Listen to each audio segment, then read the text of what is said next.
Hello students, so this is a very interesting problem from Jaan Kalda, जिसमें हमें दो dodecahedron का रेजिस्टेंस निकालना है between adjacent vertices. The resistance of each edge is given as are.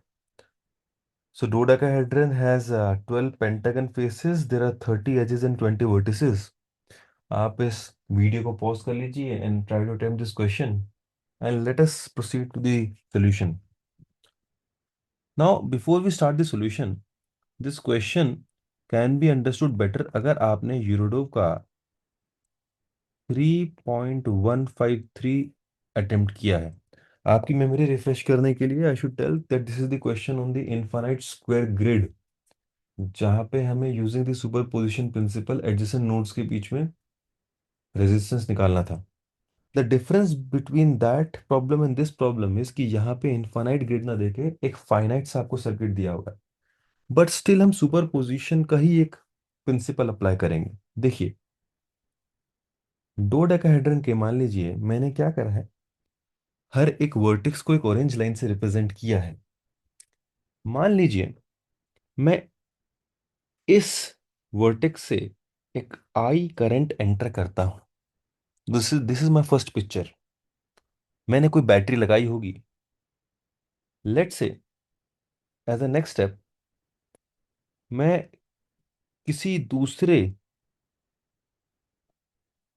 Vertex से I/19 current निकाल लेता हूं.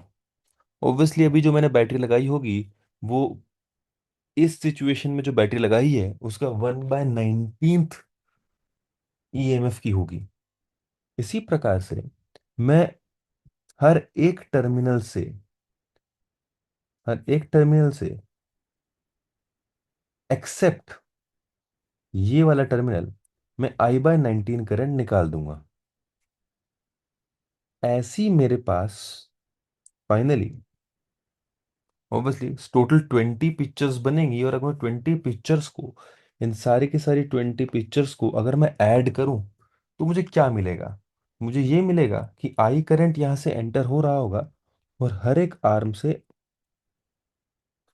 I/19 करंट बाहर आ रहा होगा. I/19. आपके माइंड में एक बहुत इंपॉर्टेंट डाउट आ सकता है कि यहाँ पे हम करंट बाहर निकाल कैसे रहे हैं, बिकॉज एट द एंड ये तो एक फाइनाइट सर्किट है, बाहर से तो कोई कनेक्शन है ही नहीं. इसका सॉल्यूशन आपको अगली पिक्चर में मिलेगा. अब एज अ नेक्स्ट स्टेप हम क्या करने वाले हैं, just to tell every other current is I/19. I am just avoiding writing every current now. हम एज अ नेक्स्ट स्टेप क्या करेंगे,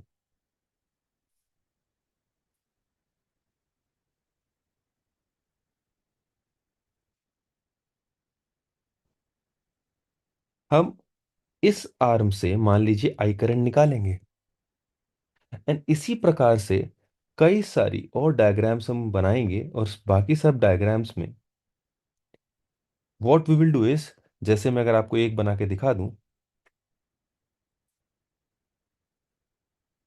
हम इस बगल वाले आर्म से I/19 करंट एंटर करेंगे. ऑब्वियसली इस बार हमने जो बैटरी इस्तेमाल करी होगी वो इस बैटरी के ऑपोजिट ईएमएफ की होगी, और यहाँ पे बैटरी इस बैटरी के 1/19 ईएमएफ का होगा.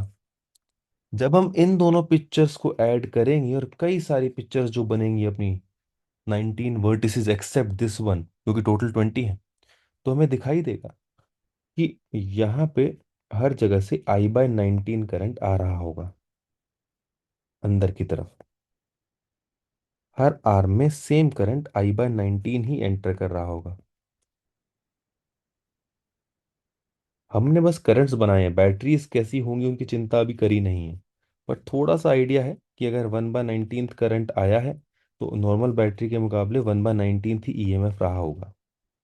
अच्छा, इससे पहले कि हम आगे प्रोसीड करें, अगर मैं इस डायग्राम में जाऊं तो हमें दिखाई देगा कि ये जो नोड है ये पूरे सर्किट के रेस्पेक्ट में एक ऐसा नोड है जो परफेक्टली सिमेट्रिकली प्लेस्ड है. अगर मैं इस लाइन के अबाउट इस सर्किट को ऐसे घुमाऊं तो आपको ये रियलाइज होना चाहिए कि ये तीन जो ब्लू लाइंस में हाईलाइट कर रहा हूं ये परफेक्टली सिमेट्रिकली प्लेस्ड हैं। इसलिए मैं कह सकता हूं कि अगर यहां से करंट आई आ रहा है तो हर एक इस आर्म में I/3, I/3 and I/3 current जा रहा हो। इसी तरीके से इसी तरीके से यहां पे ये नोड परफेक्टली सिमेट्रिकली प्लेस्ड है, जिस कारण से मैं बोल सकता हूं कि यहां से और यहां से तीनों से ही सेम करंट आ रहा होगा, and that current will be I/3, I/3, I/3। अब अगर हम इन दोनों डायग्राम्स को ऐड करके एक सिंगल डायग्राम बनाने की कोशिश करें तो वो कैसा डायग्राम मिलेगा जरा देखते हैं। अगर हम सिंगल डायग्राम बनाएं तो let me just copy one of the diagrams. हमें जो डायग्राम मिलेगा इन दोनों के एडिशन से, उसमें देखिए इस आर्म में यहां पे नीचे की तरफ I/3 है, यहां भी नीचे की तरफ I/3 है। तो यहां पे जो करंट चल रहा होगा वो चल रहा होगा 2I/3। अच्छा, इस आर्म में अंदर आई जा रहा है और इस आर्म में अंदर I/19 जा रहा है। तो जब ऐड होगा तो यहाँ कितना जाता दिखाई देगा हमें? यहाँ जो करंट जाता दिखाई देगा दैट विल बी I+I/19। और इसी सिमिलरली यहाँ पे हमें I+I/19 दिखाई पड़ेगा।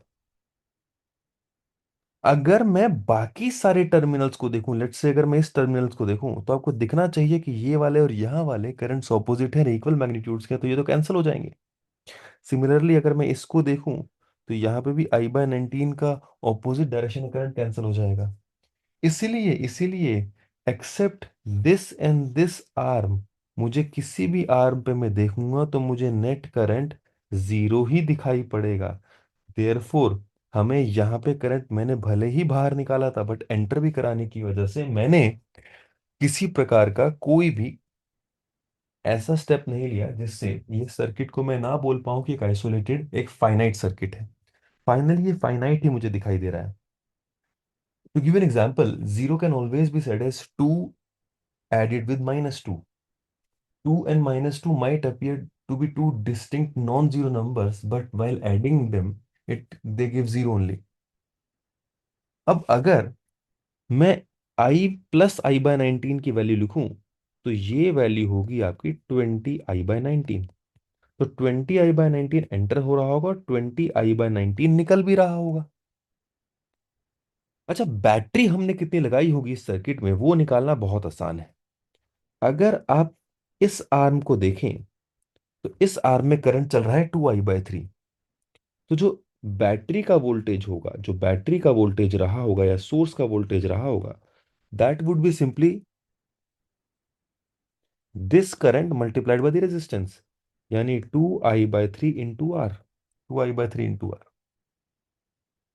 अब आप समझिए इस बैटरी से टोटल करंट कितना एक्सट्रैक्ट हुआ है। Total current is 20I/19।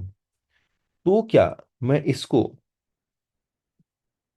2R/3 into आई लिख सकता हूं, एंड इसको फर्दर में 2R/3 इंटू 19/20 इंटू 20I/19 लिख सकता हूं, यानी 19R/30 इंटू 20I/19 लिख सकता हूं। अब ये जो 20I/19 है that is the total current, and this is the voltage of the battery. तो voltage of the battery is total current multiplied by what? This remaining term is nothing but the net resistance, because we can always write that potential of the battery will be net resistance multiplied by the net current through the battery. Therefore, the answer for this question should be 19R/30. So if you understood this method, you can also try to solve these two questions. You can see the questions in front of your screen. You can take the screenshot और इनको solve करिए. In some time, I'll share the solutions of these two questions as well. So that is it for now. Thank you so much. Bye bye.